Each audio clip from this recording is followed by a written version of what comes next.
you want to...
All right.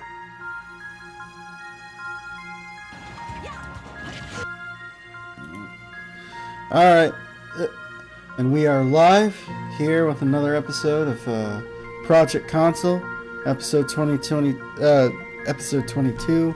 Get good.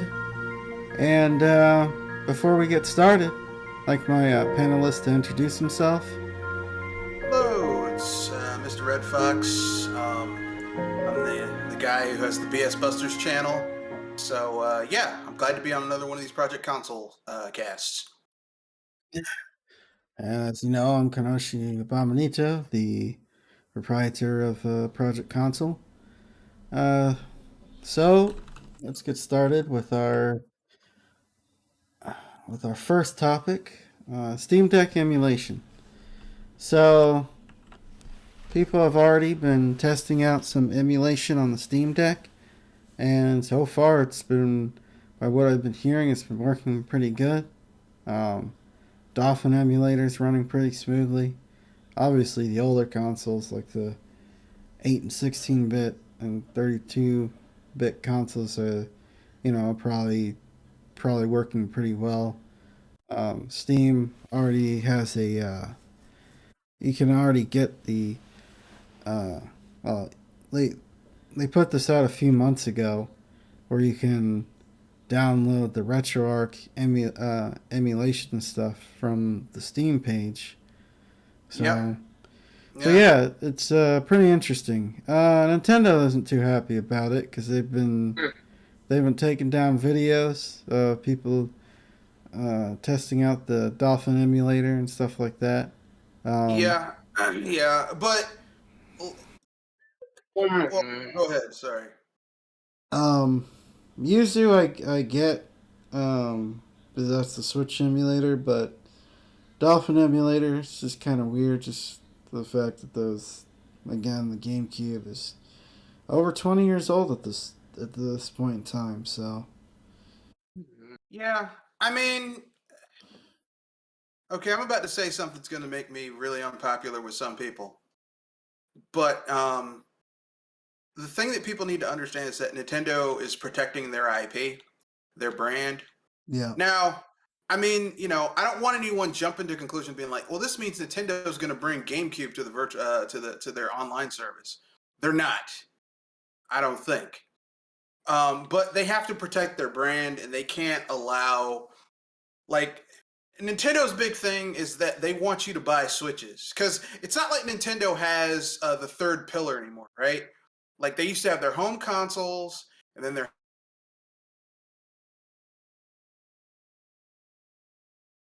And then they're,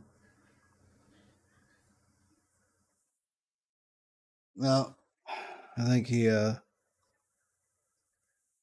guys still there? Did I drop out? I think I dropped out. Hold on. No, I see the stream. Stream still up? Yeah, it's still, still good. But yeah, I guess what he was trying to say is that they don't have their third pillar. They still have their. Oh, hold on. Let me check YouTube to see if the stream's still going. yeah, they used to have because the whole big thing is that Nintendo always like if Nintendo's home console was struggling, they had their handheld. If their handheld was struggling, they had their home console. Like they always had something to fall back on. With the Switch, all they have is the Switch. It's not like they have like, well, if the Switch isn't doing well, we've got something else. Yeah. I think that the reason the Switch has really been successful is that for a lot of people, the Switch is Nintendo's next handheld versus being their next console. Yeah. So, it's just, I mean, people, they're just afraid that people will just assume it's like, well, instead of buying a Switch, I'll just get the Steam Deck. Yeah, even though functionally a Steam Deck is a vastly different piece of hardware than the Switch. Yeah, it's the Steam Deck is a mini. It's a small form factor gaming. It's laptop. Basically a little computer. It's a small form factor gaming laptop. That's what it is. Yeah. Yeah.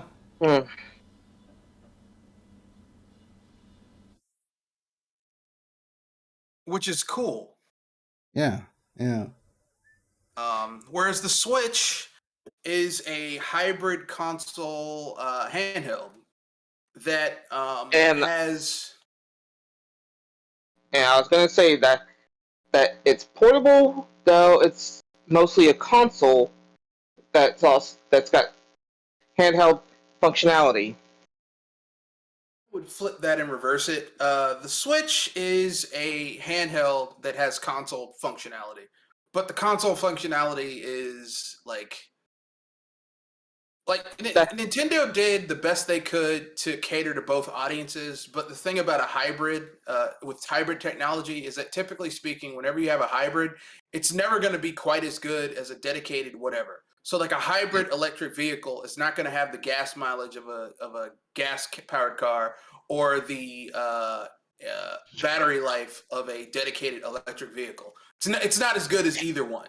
And that's kind of like the problem with the Switch is that like, yeah, it's a hybrid, but like it doesn't have the battery life of a dedicated handheld, even with the upgraded model, and it doesn't have the power of a dedicated console. So like certain games kind of struggle. Like I was playing Astral Chain like a few weeks ago, and I was like, this game has a lot of great ideas, but it runs like garbage on the Switch. Yeah. And I enjoy the game. I'm a platinum fan, but I'm like, this game is like missing frames, and it's like, and for a game that's very action oriented, where you kind of have to like, it's built on combos and stuff like that. Like that's an issue. Now, if I'm playing like an RPG or something where like it's turn based and like precision doesn't really matter, it's not an issue. But for stuff that's like you need more precision, the hardware limitations, because basically the Switch's chipset that drives it is a tablet CPU from like 8 years ago. Like, so you're not going to get great performance from a tablet CPU. As a matter of fact, you're not going to get great performance from a tablet now, but especially not a tablet CPU from 8 years ago. Your But words. no, that's not my Well, words. that's just reality. That's a fact. You're not gonna get great performance out of a tablet because tablets are meant to draw a small amount of power. And unfortunately, right now, the way like if Nintendo was using a more modern chipset, it wouldn't be as big an issue because like modern chips can do more with less power draw. But you're Wouldn't talking that be a price spike from them? yeah, but the price would go up. So, like, you're not gonna like the Switch for what it's doing is amazing, but for games that require more demanding processing power, you can see the Switch struggling. Like I said, I played Breath of the Wild. That game crashed on me 3 times. I remember playing Xenoblade Chronicles 2. That game, like, I think if you go on my channel, I have video evidence of that game of me fast traveling to an area and the game struggling to load the area. Struggling. Now, I've owned Nintendo consoles my entire life. I have owned like here's how much of a Nintendo fan I am. When I went to Japan, I got one of the Channel 34 consoles that they had in Japan that were Nintendo's knockoff answer to the Pong clones of the time. Not to play it just as as like a posterity experiment. No, because I'm a Nintendo fan. I'm like, man, I want this piece of history. But I mean, like, I have all of Nintendo's mainline consoles. I even have their least popular and most unsuccessful console, the Virtual Boy. And I can tell you right now that I've played Nintendo consoles through all the generations, and I've never had a Nintendo first party game run poorly on Nintendo hardware until the Switch. Yeah, I'm definitely having some experiments with games being a little framey. For example, like you said, Xenoblade Chronicles 2. Some of the I heard that the resolution in handheld mode is just absolutely terrible. And then you have the pop-ins, which you get pop-ins in open world games, but the pop-ins are just kind of expected. Just weird. Pop-in was forgivable because there's a lot of stuff going on in the world. My problem with the game was just how the frame rate would go way down, which isn't an issue in Xenoblade Chronicles 2 because you're not really like frame rate isn't really that big because it's an RPG, and even though the RPG is like a refinement of the time of the active time battle system from way back in the day. It basically is a refinement of the active time battle system, except instead of it being a bar that fills and you can do your action, it's happening real time. But like the concept of there being like you have agility and then your bar fills and you use your attack, it's there. It's just not a bar that you physically see. It's kind of like back in the day in like the early 2000s, there would be Western RPGs that would come out based on tabletop games, and you do an attack and like there were die rolls going on like that what would happen in real like in older games, but it was all under the hood. You didn't see the die rolls, but that's what was going on. Well, that's what was basically happening in the original Xenoblade Chronicles X, Xenoblade Chronicles 2. Like you basically would attack and like it's like really I can tell that like these are the people who worked on Final Fantasy back in the day with the active and created the active time battle system, because it's there. It's just not like they refined it. It's not like for people who like I don't want to sit there and wait for my turn and all this shit. Well, you don't have to. It's still there. It's just not as obvious. It's underneath. It's not it's not as obviously there. Like if Xenoblade Chronicles was a multiplat and it was on PC, I'm pretty sure someone would at some point have modded it to put in the active time battle system bar that tells you your turn, the enemy's turn, and all that type of shit. But they didn't. But it's on this. It's on Nintendo system, and you can't really hack your Nintendo games unless you. It's harder to hack console games. So that's just the case, which doesn't bother me because I like it either way. But yeah. That wasn't the issue for me, Kenoshi. It was like the pop-in I can deal with because it is a huge world, but just like the crashes and the struggling to load areas is what got me. Yeah, I don't think I ever had the game crashed on me, but I have had it where it loaded in textures like super kind of late. Like it would load in and then it take the textures a while to load in, so characters would look and Weird. environments will look weird. Yeah. So yeah. Yeah, I think at least to me, I think that was partially a performance, lack of juice in the Switch, and partially because it was rushed because Nintendo needed some heavy hitters to come out that first year. Yeah. Because Xenoblade Chronicles, the remake's fine, except I guess one of the things I've heard people complain about, and I'm not. I simply can't see it as the resolution shifts between certain scenes where it just switches resolution. I mean, it probably does because that game was built for SD and the Switch is HD. Yeah. And they probably don't have the original files, so they probably just put it through a machine upreser. Yeah, a machine upres.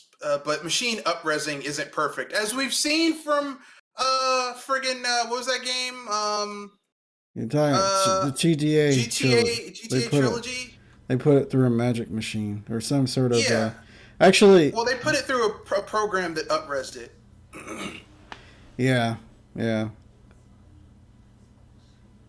Yeah, don't put your games through a magic machine because you'll just be disappointed to realize that there is no magic. But in any case, is there anything else you guys want to bring up? I mean, they're protecting their brand. I can understand that. I can understand them basically being like, "Look, you're not gonna pirate our Switch," which I understand that.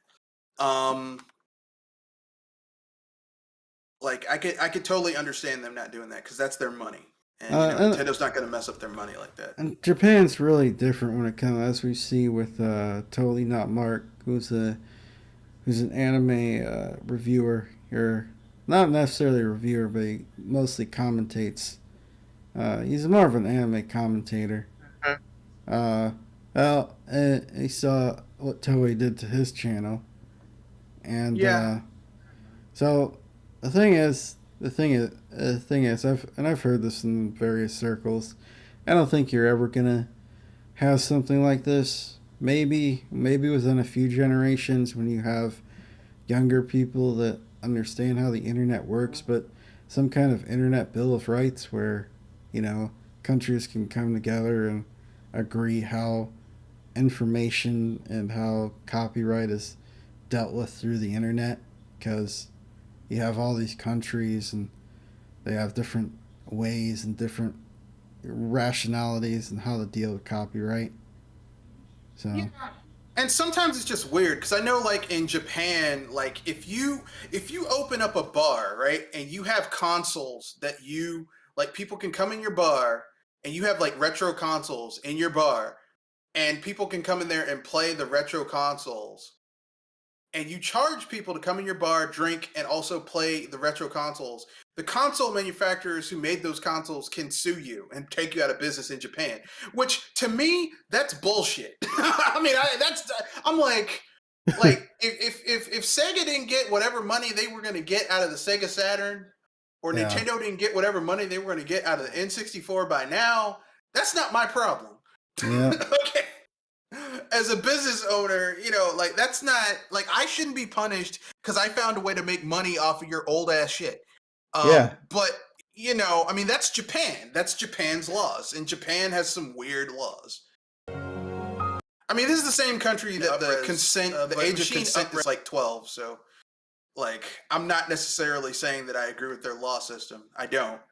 And you're guilty until proven innocent, not innocent until you're proven guilty. Yeah. And That's that's the problem. that's their Again, flow. a lot of the older people, are still in charge of everything. They don't really understand the internet. Whether Pardon we're me, talking, I have to take a phone call.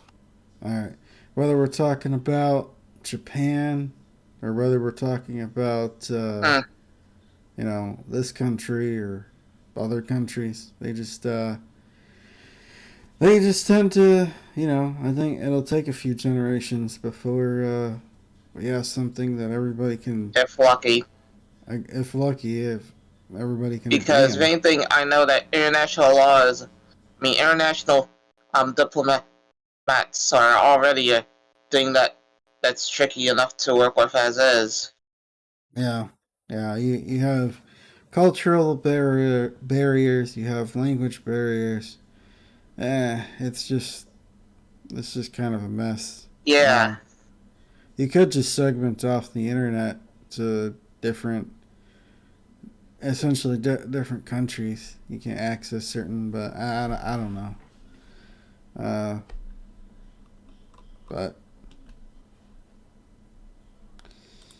anyway, next topic.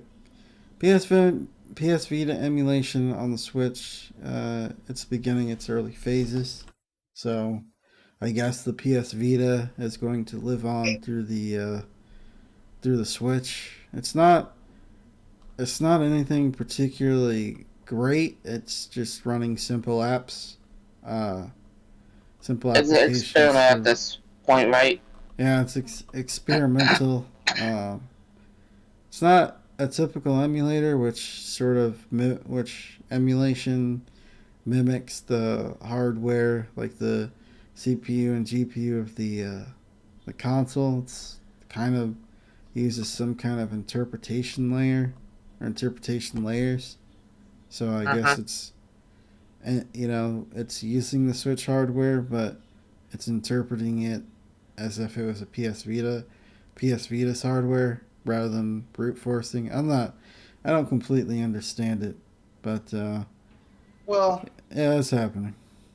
it's not really surprising because I mean, think a lot of the games that are on the Switch that you might buy on the Switch that are like, this game would have never been on a Nintendo console back in the day. A lot of those games are from developers that made a lot of their money in Japan by putting their games on the Vita.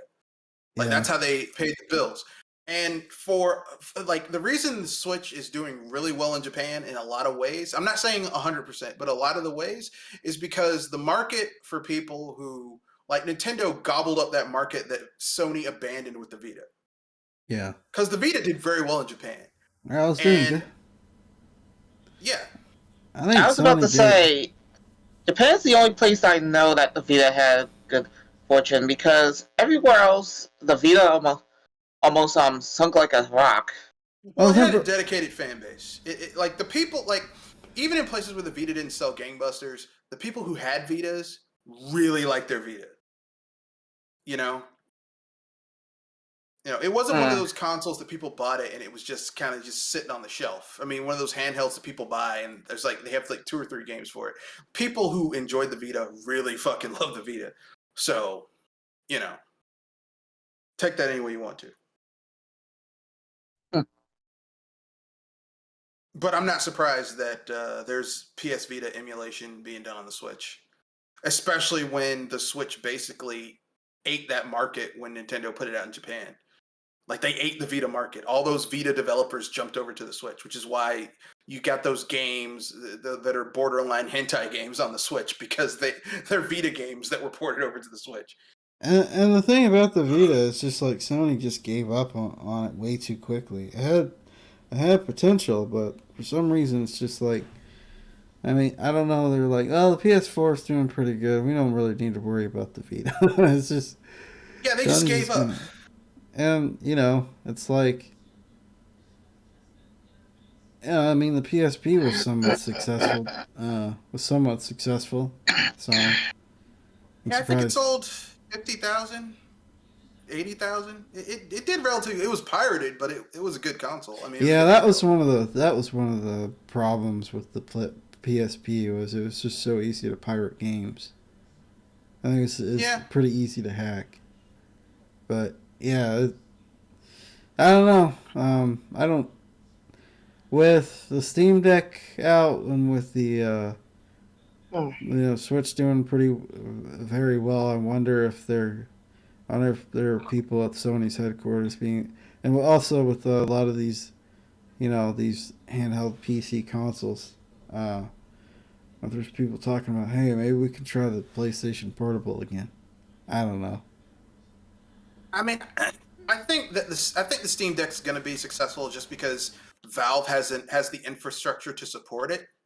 Yeah, Whereas Sony never had the Sony can barely support the PlayStation.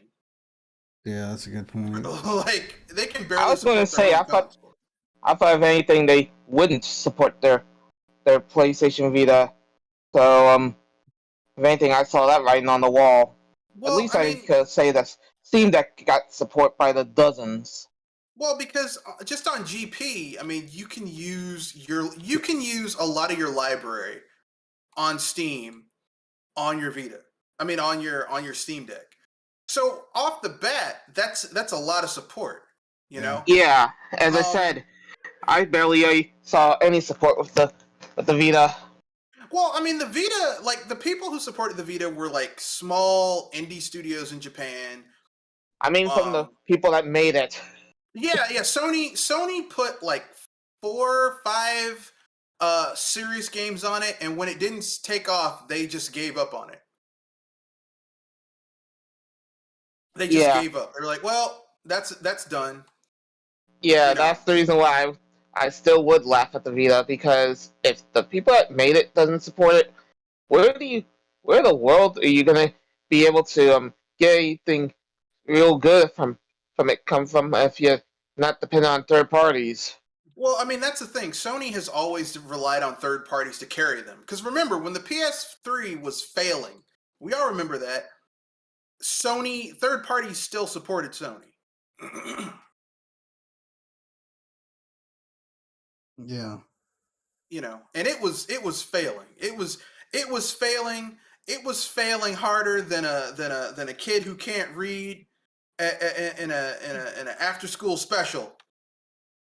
That's how hard the PS3 was failing, and yet you know third party supported it. yeah, You know, they still put out quality games for it. Now, of course, Sony had to pay for that support, but it was there. You know, whereas the Wii U got nothing. But I'm Hmm. not going to relitigate how the Wii U got shafted. Um, but yeah, they it was it it's Sony expected the same type of support with the Vita, not understanding that third parties, like the only people who supported the Vita were the people in Japan because they knew they could sell like 50,000 units and that would make their budget, and everything above that would be gravy. yeah. And it was Japan supported it as well as indie developers because they usually put their game on anything that they can, uh, anything and everything that they can. Yeah. Uh, so eh, eh, it's too bad. And one of the things I was thinking about getting one, and one of the things that really just deterred me from getting one is those memory cards, those Yeah. proprietary memory cards, because I was they about don't. to say that is a scary price if you're trying to get games on it. Because for those Still doing it. yeah, those proprietary memory cards are super expensive. It's not it doesn't. I mean, even the so-called kings of proprietary Nintendo just allowed you to get any old SD card. It's like, well, Yep. um, I don't know, because I guess they were just super afraid of piracy. I don't know. Yeah, but if someone wants to pirate something, they're gonna like if someone if look, it's like that line from Jurassic Park, life finds a way. If someone wants to pirate something, they'll find a way to do it. Yeah, there's no such thing as an unbreakable lock. Like, you You're know, not so, gonna you're not gonna stop them from wanting to, you know. yeah.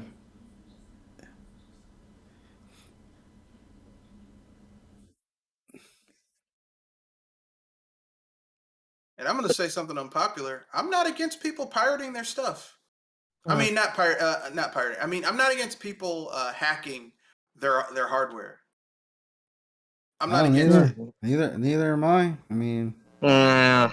if you if you want to hack your hardware, then that's it's on you for whatever ends up happening.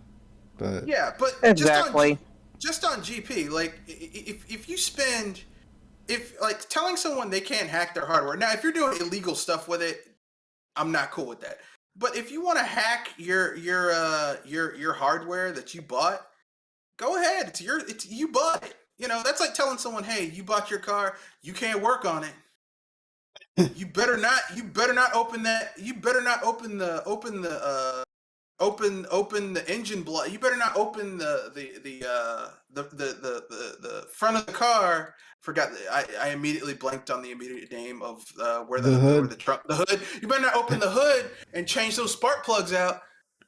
It's Yeah, like Mm. you say that. The unfortunate thing is that is happening with a lot of cars. For example, in order for you to change the radio in certain cars, you have to get permission from the manufacturer to do it because there's so much software and so much computers now that they're just figuring yeah, out but that's ways a to nickel technical and dime issue. you. That's not them preventing you from doing it. It's like the Steam Deck, the way it's put together, it's really compact. So most people are not going to have the skill level to open it up and, you know, tool around with it. But if you have the skills, you should be able. If you have the skills, you should be able to do whatever you want to do with something that you spent money on. Yeah, That's what I feel about it. I'm not yeah, saying that you should be free from anything that goes wrong. But if you spent money on something, you should be able to do. If you want to take that thing and shove it up your pooter, you bought it. I mean, You're lying there. who are? I mean, like, I don't think a company should have the right to tell you what to do with something you spent your money on. yeah. Like, I mean, unless you're doing something illegal. Like, if someone's using a Nintendo Switch to hack something and steal money with it, okay, that's wrong. But if you want to take, if you buy two Switches and you take one Switch and you hack it to, you hack the OS so that you can put a better emulator on it, so that you can play your Nintendo like somehow you to play the Nintendo online games with more functionality to the emulator suite on there. You bought it. They got their money. Look, you paid for the Nintendo online membership. Then you know they need to shut the fuck. They need to shut up and leave you alone. Well, yeah, yeah. So we talked about this in a little bit on your podcast. The Nvidia leak, the Nvidia hack. I still stick to the idea that it was probably an inside job. Disgruntled employee, got upset, decided to throw some information out there, probably on Reddit. Who knows? One of these message boards, and they decided to go to town. So they leaked their info code on like DLSS and some other stuff. They threatened to unlock the GPU uh, to mine cryptocurrency. Uh, they they did that, and they also leaked uh, information about Nintendo's next console. Yeah, Supposedly, um, yeah. So they had a field day with Nvidia. I think employee information got leaked too. yeah, So yeah. That's where I'm like, yeah, you guys have. That was the line. You guys crossed it. yeah, yeah, that'd be my biggest problem too. It's like you leaked employee personal information. Which is why I don't think this was an inside job. Because now that you're linking employee personal information, this goes from, oh, I'm just angry that so and so did this to like, Now this you're just being is, a rear end. yeah, now you're being a real a hole, for lack of a Yeah, better term. I mean, because you know, like that's not cool. Not even in the slightest is that cool. Yeah, I've noticed people. I mean, yeah, I mean they could have had one heck of a grudge. Um, I guess doing that would risk leaking their information, but at the same time, if their information got leaked, then they could avoid, you know, they could avoid any guilt because their information is also leaked. I So mean, I mean, sometimes you'll see people they'll take a hit. They'll you'll get a person that'll murder somebody, and then they'll cut them, yeah, and then they'll cut themselves and make and look like they were part of the struggle. you know, You know, I agree with you, but I mean, like, okay, if this was an inside job, this is someone who's a programmer. This is a white collar job. This is someone who has skills to get another job someplace else. Okay, they have a lot to lose. Typically, when someone does that, it's someone who feels like they don't have anything left to lose. Now, like if you're gonna implicate yourself in order to throw Somebody suspicion off. off, yeah, in order to throw suspicion off of yourself, like it would have to be someone who feels like they don't have anything left to lose. Now, when you start leaking people's personal information, it's gone from being, oh, you just stole this information and this could be a civil thing. This is criminal. This is criminal shit. This is felony stuff. oh yeah, Um, and once you do that, I mean, You're like, kind of sinking your own ship, yeah, right? you're SOL because you can't take your like. This is the type of stuff where people go to jail and they never get out, and if they get out, like their lives are done for. It's over. yeah. So I just don't. Like, it just doesn't seem to me like the way and like the demands these people are making. Like you have to make your you need to make this open source or else. I'm like, this is just like this sounds to me like a whole bunch of hackers who probably have some money in crypto and they think they're not getting enough money because haven't you noticed that the prices of graphics cards have been going down? Yeah, because I think they've been probably slowly over time limiting the hash rate of the GPUs through driver updates.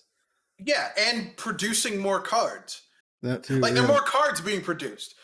So there's less like, oh well, I'm sitting on these, and you better pay me $5,000 for these two cards, or else. Well, that doesn't matter. I already bought a card, and it was only like $500. You mean I spent $5,000 on these two cards, and I can't sell them for five? Oh god! Oh god! Yeah, Yeah, yeah. there's gonna be a You lot done of effed broke. up. Hmm. I think this summer there's gonna be a lot of broke people, but I don't feel sorry for him. I have a computer. I'm looking over at a build for my computer that I've been thinking, man, I'm gonna put that together and it's gonna be awesome. And I was gonna put it together 2 years ago, and then COVID happened. I was like, I got time. I'm at home. I got my own other computer, and then these darn crypto people came in and messed it all up for everybody. And I'm like, I have the perfect motherboard. I have the perfect case. I have the perfect PSU. I have the perfect cooling system. I have the perfect CPU. Everything is there to make the perfect gaming PC.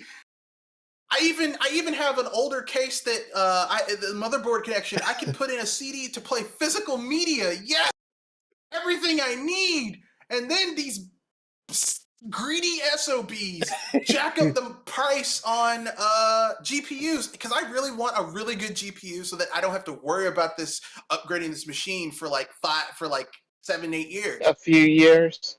No, 7, 8 years. 7, 8 years. Like, if you get a really top of line graphics card, you'll be fine for 7, 8 years. And these people, a whole graphics card gen, and these greedy crypto people just messed it up for everybody. oh yeah, lot of lot of very unhappy people. Um, Hmm.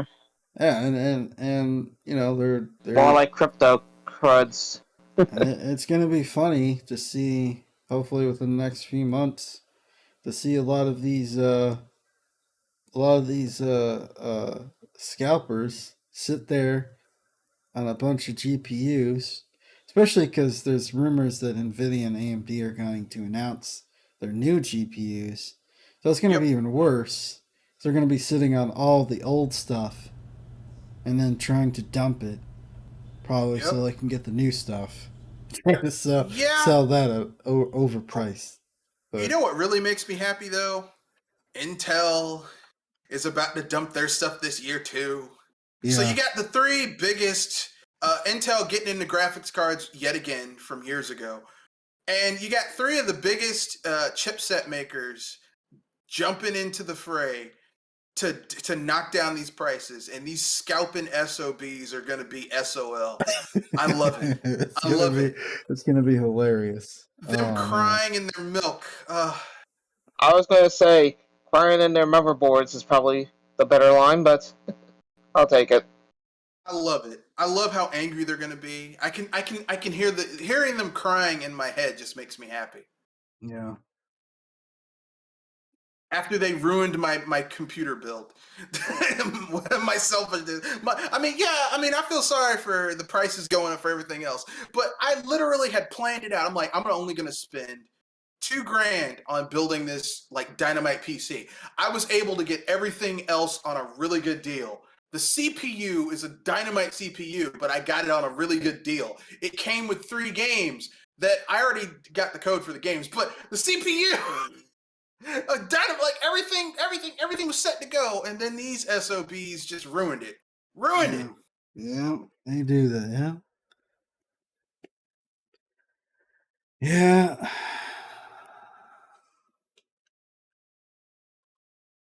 So for our next topic, Gran Turismo 7 microtransaction controversy. So I guess how I understand this is that Gran Turismo came out a few days ago. Their review embargo lifted like a day before the game. Game came out a day or two before they implemented their microtransactions. So, the thing about their microtransactions is there's like certain tiers that you can buy, and you can't say, for example, say a car, an in-game money costs $30,000,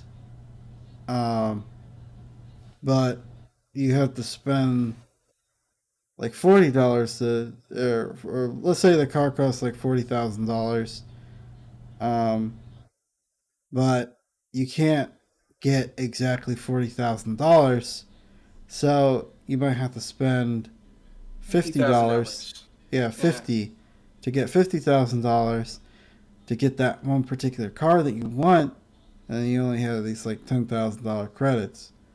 So it's like they're overcharging you, and they don't have a particularly like a way to choose how much credits or how much money you want to spend. So I can't say I'm surprised.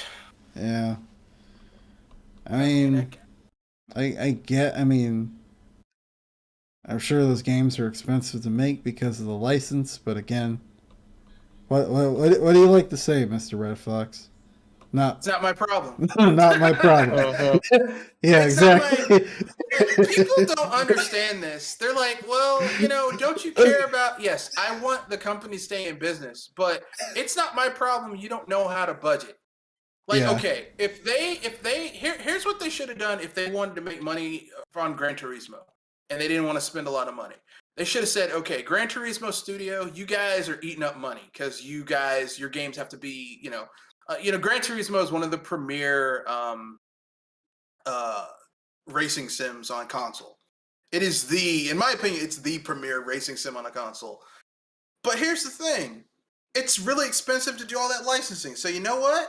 You tell that studio, okay, take like a third of your studio, branch them off. You guys keep on working on the game. This third, you guys make a Gran Turismo arcade racer that's quick and easy to get into, that we can just sell and make some money off of. That's what you do. Because you don't have to worry about it. It's like, oh, well, this is a Gran Turismo for people who just want to get into a race. It's not as and then you sell it, you market it, you give it a decent market budget, and that's how you make your money. You put that out so then you can experiment on other stuff. Nah, And this is Sony, so they're like, no, we got to get in that and on those microtransactions. Yeah. Yeah. So Yeah, it's it's unfortunate, I guess, if you were looking forward for this game, I guess you could go through the whole needless grind to get, the money you need to get that particular to car, acquire. if that's even possible, unless it's completely locked behind the microtransaction. And that I sucks think because you you can drop. get it, but they. No, go ahead, Kenoshi. No, Sorry, I cut was you I off. was gonna say, I was gonna say if it's locked behind the microtransaction, then uh, then you know then that sucks because you probably paid like $70 for this game. So it is a nice looking game though. Yeah, I do not care about car sims, but when I it see looks good. Yeah. when I see Forza or when I see Gran Turismo, I'm like, man, these games look nice. Yeah, well, Gran Turismo's always been a good-looking game. Like it's Yeah, always been very attractive. It's always had like really good. Very good car physics or graphics. Well, Gran Turismo on every PlayStation console has always been a good-looking game. It's never not been good-looking. yeah, So like I said, it's the premier home console car simulation. yeah, That's what it's a car racing simulation. It's not an art. Like I give credit to Sony for having because people forget that Gran Turismo in terms of units sold has is the highest selling Sony first party IP. Like it's huge. yeah, Now most of those sales came from the PS1 and PS2 era, but still, even in the PS3 and the PS4, it sold pretty well. It's sad that Sony is you know yeah, I know these games are expensive to make because of the licensing, because they have to license the track, they have to license the cars. But that's the price you pay for a car sim. I mean, they would have done better just charging more for the game. They're like, and been honest, like say, look, because we have to pay more to license this game, in order to continue to have fidelity, game fidelity, we will unfortunately have to charge like Increase the price. $90. Yeah, like yeah, $90 or $100. That would have been better, or even better if they'd said, okay, the game is 60, but we have a season pass where we will be adding more tracks and more cars. And the season pass, if you get it now, is like 30, but if you wait, it'll be like 50. yeah, Like that would have been better than microtransactions because people just don't want to. People don't want to play. People don't want to see. I mean, having Gran Turismo have microtransactions is like if Nintendo said, "Hey, we're coming up with a new Mario game, but if you want extra levels and stuff, instead of a season pass or an expansion or DLC, microtransaction." yeah, exactly. It's really weird and off putting. It's funny that they actually kind of did that already with one game, Mario Run. Yeah, but Mario Run was meant to be on mobile. It wasn't a It wasn't a.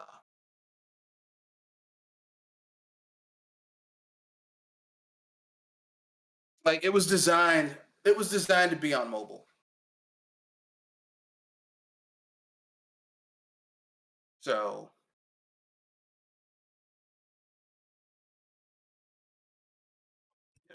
that doesn't bother me. But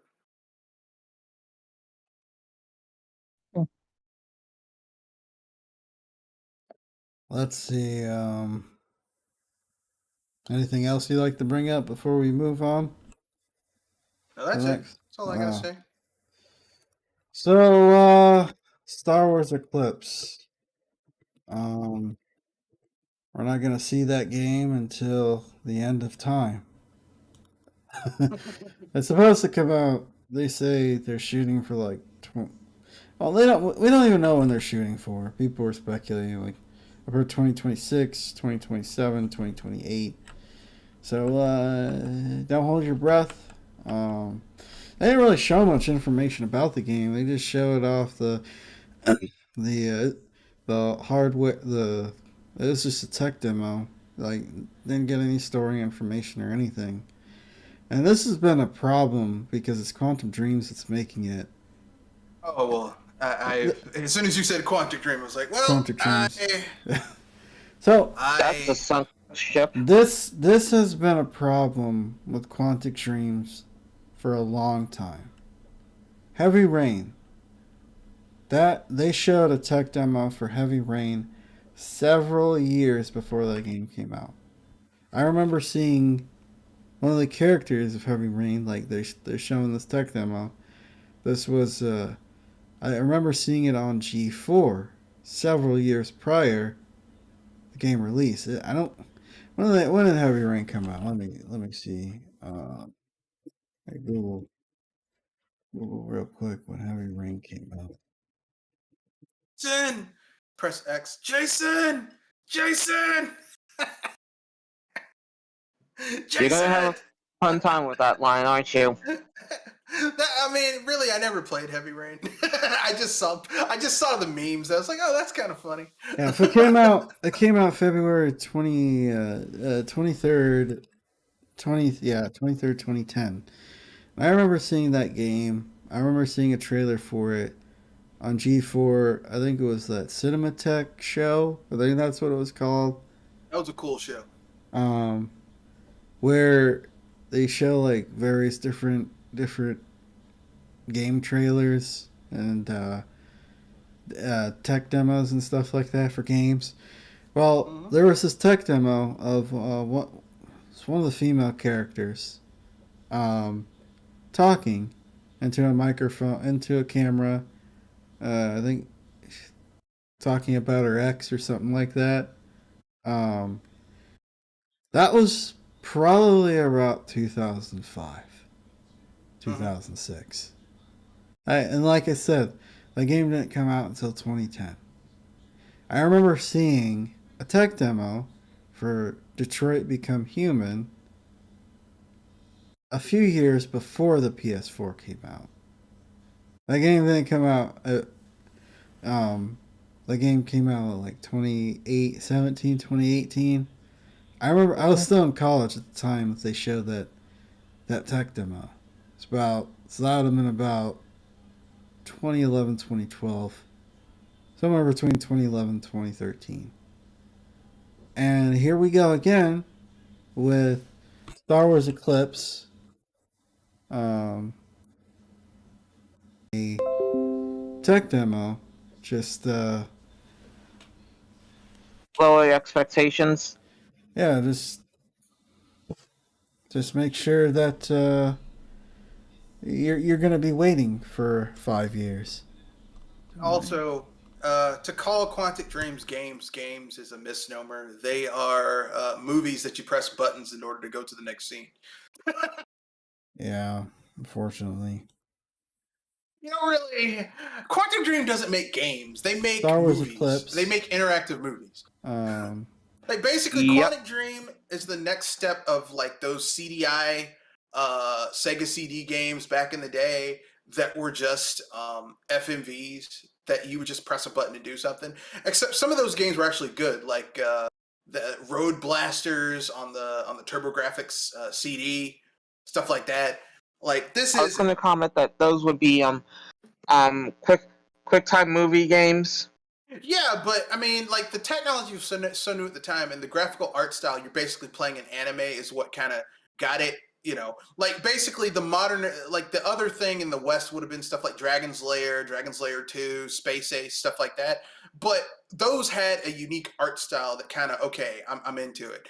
Like these are just like the graphics are almost photorealistic in some cases. They're ultra stylized, but still kind of they're stylish, but still kind of photorealistic, and it just goes. It's too far, in my opinion. yeah, Heavy Rain does not hold up. If you look at Heavy Rain, again, I mean, by What today's you don't want standard, to press Too X to say? niche.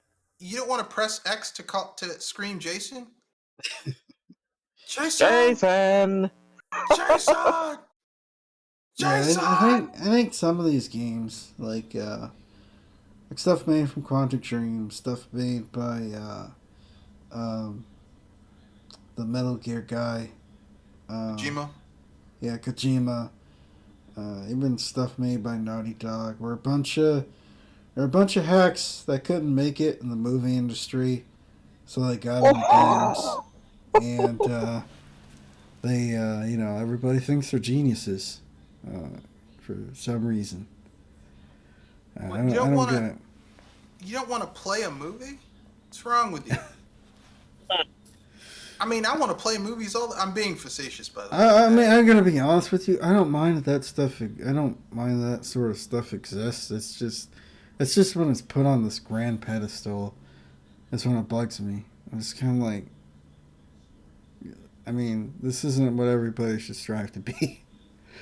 Well, I mean, like, okay, if you make a video game that also has a great story, I'm okay with that. And I don't think we should glorify games that are just pure gameplay and no story, unless the game is designed to be like gameplay is the king. Like it depends on the genre. Like Tetris doesn't need a story.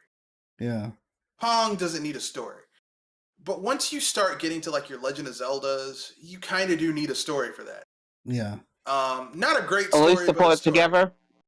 Yeah, to pull it together. Because I was thinking about doing a visual essay talking about how like I was thinking about it, I'm like Breath of the Wild story isn't that great, but then I realized none of the Legend of Zeldas really have great stories except for maybe Majora's Mask, and then I thought about it, I'm like, but that doesn't really have a great story because there's a lot of unexplained stuff going on in Majora's Mask. Really, what you remember in Majora's Mask are the set pieces and the events, like certain events that happen are like, oh, I can't believe that. But you don't know why it happened. You yeah. just know But that it happened. Wind Waker, I would argue Wind Waker and Majora's Mask, in my opinion, have the better stories. Just because of Still the aren't great. mystery. The Yeah, mystery.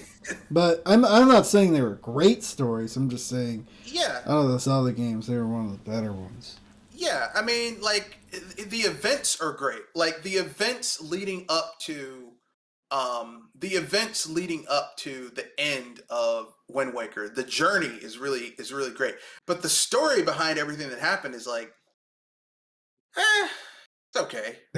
Yeah, yeah. When you look at the Um, story as a whole, like you look at the events like okay you fighting your way Link fighting his way into Ganon's tower the first time in Wind Waker, and him getting his rear end kicked, and like like them him going the second time where he thinks he's a badass because he's got the master sword, he's like yeah I'm gonna kick your, and him getting his ass kicked again.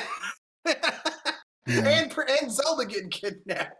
Like, I was about to say, surprised that they they haven't pulled a weird concept with Link's personality so far. I'm just saying, like, you remember the events in Wind Waker and Majora's Mask? Like, you remember the event of you discovering why, how those characters died. Like, the event of how the Zora died.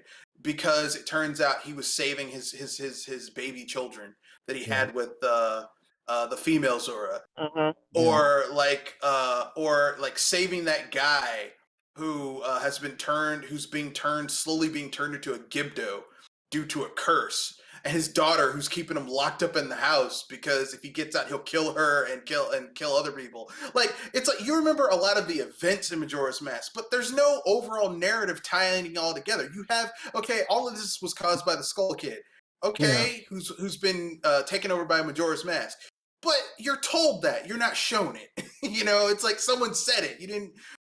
Like the stories are like those two games are the strongest stories we've ever had in Legend of Zelda series, and they still don't really have strong stories in the grand scheme of like a story-based game. yeah, It's just the best that we have in that franchise, but it makes sense because Legend of Zelda was created by Shigeru Miyamoto, and Shigeru Miyamoto himself said he was never concerned with story with his games. It was gameplay first, which, like I said, is great for Mario. Like a Mario game doesn't need a story. It's about like the level design and stuff like that. Once you get to Legend of Zelda, you kind of do need a story. yeah. I mean, yeah. It's and the same thing could go for. You could make that argument too. It really just depends on the game. It just depends on the kind Yeah, of game you're making. Yeah, the genre. Like I said earlier, Tetris doesn't need a story. Yeah, yeah. Like no one should ever be like, man, I'm really enjoying this Tetris, but you know what would make it better? What's my motivation for building these walls and destroying them once they get up to 4 pieces? I mean 5 pieces. What's my motivation? Why am I doing this? Like I remember when Hollywood said, "Yeah, we're gonna make a movie based on Tetris." How and why? I remember that. There's Oh, that was no so weird. It's like, why are you there's no, doing this? there's no point for this. Oh, Why? oh, we're Hollywood. We're out of. We need. It's not that we're out of ideas. We just need more ways to make money. We need a marketable idea. We need Yeah, we something need a that everyone marketable idea. recognizes. Yeah, What's yeah. something that everyone recognizes? Tetris? I got it! A Tetris movie. But Tetris doesn't even have a story. Yeah. Doesn't matter. Who the who the heck can make a story out of Tetris blocks? The only way I'd watch a Tetris movie if it was about how Nintendo and Atari were fighting to get the IP. Like real life and like had to sneak that guy out of the Iron Curtain who created Tetris. Like, okay, that's interesting. But Yeah. the actual game, like, how are you gonna make a story about that? That's stupid. I mean, I don't like saying that, but that is really dumb. Yeah. Hmm. Yeah.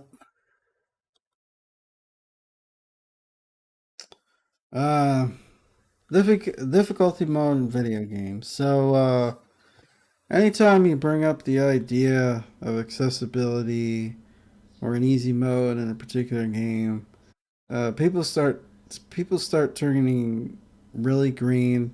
They start getting really mean about it. They start getting really weird about it. Um, I don't know why this is such an emotional problem. Like every hobby has a, I wouldn't say every, but a lot of hobbies, a lot of big hobbies have an introductory Yeah. have an introductory mode, whether it be Yeah, there's writing a a barrier to entry.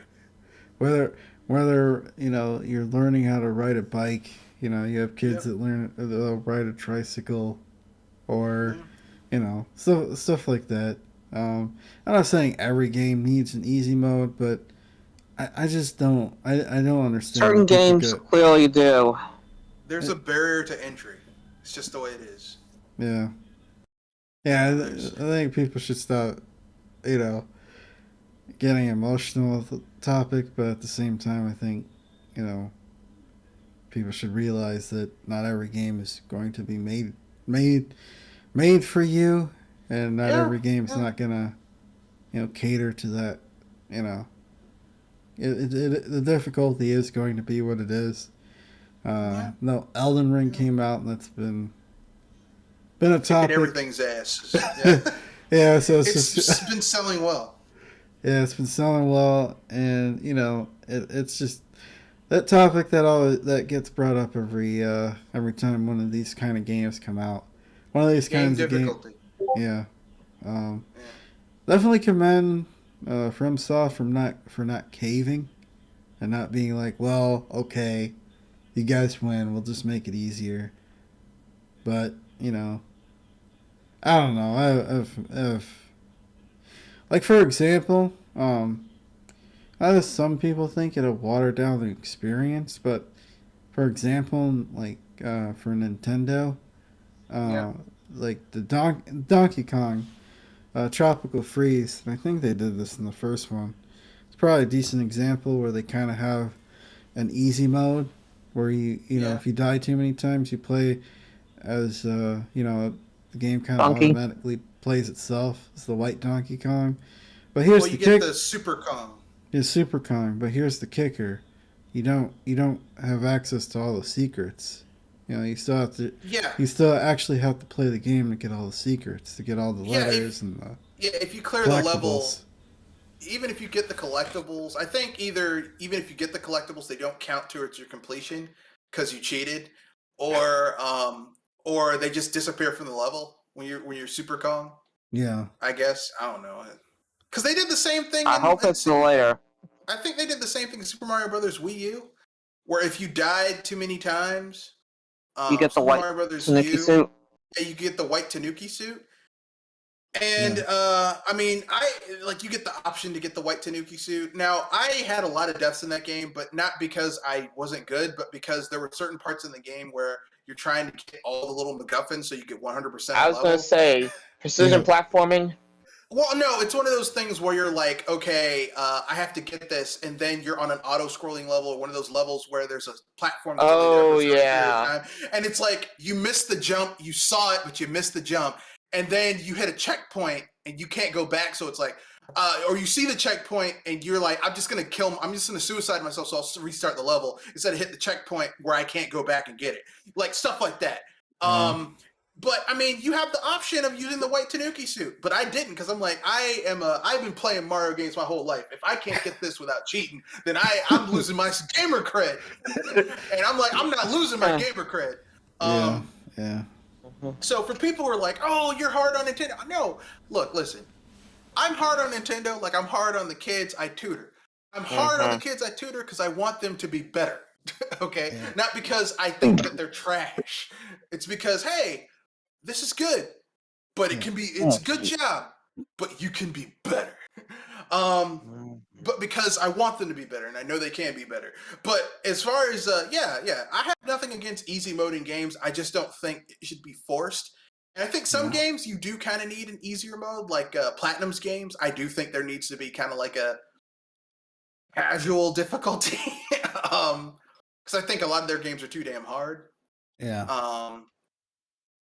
But I also think on the other end of the spectrum that, I appreciate From Software just saying, look, this is Elden Ring. It's hard. You don't like it? Get the F out. And Yeah. apparently, looking at the sales, some people said, I want hard. That's another thing, you know. There's certainly a strong audience for difficult games like that. Yeah, You know, I'm okay with it. who want that sort of thing, but You know, it's this should be a lesson to all these people who are always like, Japanese scales don't sell. We don't need Japanese games. FromSoft, Elden Ring is about as Japanese as you can get. yeah. And you know what? It's unapologetically Japanese, and it's selling gangbusters. So when people tell me, well, Japanese games aren't this, that, and the other, and et cetera, I'm like, come on, man. Quit it. Okay? Japanese games sell well if you make a good product. Yeah. Okay? You make a good product, your Japanese game will sell. Make some BS, and you'll wind up with Babylon's Fall, or whatever it's called. Oh man, that's such a sad story. I remember when they first showed that trailer, And it looked kind of cool. it looked cool, and then they showed it again. I was like, oh no, what are you doing? It wasn't even the second thing. It was when they told me that it was going to be a microtransaction live service game. I was like, why? Yeah. Why would you make this into a live service game? I would have been interested if it was a single player game that just had its own thing, but a live service game, I was like, why would you do that? Like, all of my interest just... Well, I mean, it's Square Enix. Square Enix has been trying to get a live service game off the ground. They tried it with Marvel's Avengers. They tried it with that game that was forgot the name of it. Here, let me look it up real quick. I can do this. I can do it. Don't charge people an arm and a leg, and then make them pay for don't make people pay $60 for a game, and then you gotta buy these microtransactions if you want to have fun. It's like, what? Well, it was just $60. It was just the whole idea of them selling people. It was the idea of Platinum making a live service game. I'm like, they don't have the resources to support a live service game. Yeah. Like, why would you do that? Yeah. Yeah. Like, I don't that was ugly. Well, is there any other topics? Might be ending. We'll be ending a little early. It looks like. Is there any other topics you guys like to bring up before we wrap it up? Call it a night. Just one quick one. Bethesda has announced that they're creating a 5-year roadmap Or for Fallout 76. Why? Yeah, that I'm was my trying not to question. laugh. I'm trying not to laugh. Why? Like, why are you making a 5-year roadmap for a game? You guys know good and hell well that you're just gonna you're gonna add content so you can charge people for it. But the bugs and glitches that are gonna be in there are gonna be there for the next 10, 15, 20 years. As long as the servers are on, it's still gonna be the broken piece of garbage it's always been. Because Yeah. Bethesda doesn't fix their games. Like, they don't. Like, the 10th anniversary of Skyrim came out, and if you play the vanilla version of that game, the same bugs and glitches that were in that game when it came out are still there. I'm sorry. I just had to.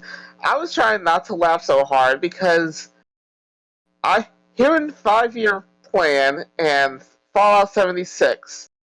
Yeah, That's a it's a joke, misnomer. right? Isn't it like military intelligence? Or I was saying that's a basic joke, right? Because it's an oxymoron. It's like something that doesn't actually yes, exist. 5-year plan in Bethesda. Okay, yeah. Tell me something else. Like military intelligence. I can think of some other oxymorons. But anyway, it was bad. My other quick topic is I had it and then it escaped my mind. I'm sorry. No. The GTA 5 costs more on the Xbox than it does on the PlayStation. well, I'm not surprised. And what they're adding is nothing really substantial. I was So I was gonna say they're adding fluff or cotton. it's a little bit of whatever. It's nothing really fantastic or, game changing. Reason why I said fluff or cotton because both of them are just basically the same thing. No, Filler. they're just adding more shark. They're just adding more shark cards for you to buy. More I shark mean, cards and cars. it's not that little. It's a few new cars in the single player. No, in the multiplayer. And I think they're adding like a performance mode where you get 30 frames per second, but it looks better, or you can go 60 frames per second and it doesn't look as good. Are they charging? Are they charging like a $10 upgrade fee or? Well, if you no the base game, if you own the game, if the base game is like $9.99 on the PlayStation, and you can get GTA Online for free for 3 months. Oh. Um, so they're basically Sony wrote them a big fat check to subsidize the game coming to the PS5. Whereas Microsoft said we aren't paying you nothing, and so it's $20 for the base game on Is it here? Let me check because I don't want to say something and be factually incorrect because I don't like saying false things and people saying, "Oh, you lied." No, because this is being Grand Theft Auto 5. This is being recorded on the internet, and once you say something, it's there forever, ever, ever, ever, ever. Mm-hmm. Let's see. Let me look it up. GTA 5 pricing. GTA 5 next gen pricing. Because I don't want to. Okay.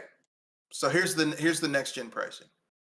For the PS5 version, GTA 5 will be $10 USD, and the GTA Online will be free until June 14th. So for 3 months, it's basically going to be $10 for the whole game, but you can get the online version as a standalone thing for free, which means Sony cut them a fat check. Okay, on the Xbox, GTA 5 and online will be bundled, and it's going to cost you $20 until June 14th. Then the price will jump up on both consoles to $40 together after June 14th. So this is once again 2K being greedy SOBs and charging you for an old. At this point, this game GTA This 5 is came out getting. in I was about to say this is getting older than Breath of the Wild. it came out in 2013 for almost a 10-year-old game at this point. Yeah. So, I mean, this is turning into Skyrim right here. Oh. So, Wow, that's pretty insane. That is pretty insane. yeah. But, I Yeah. mean, look at the bright side. At least Rockstar didn't charge people $70 like people thought they were going to do. Yeah. I mean, we all know that, like, Sony cut them a big fat check. Sony's like, look, we will cut you a check so that it's free on our system. So, or subsidized on our system, whatever. Yeah.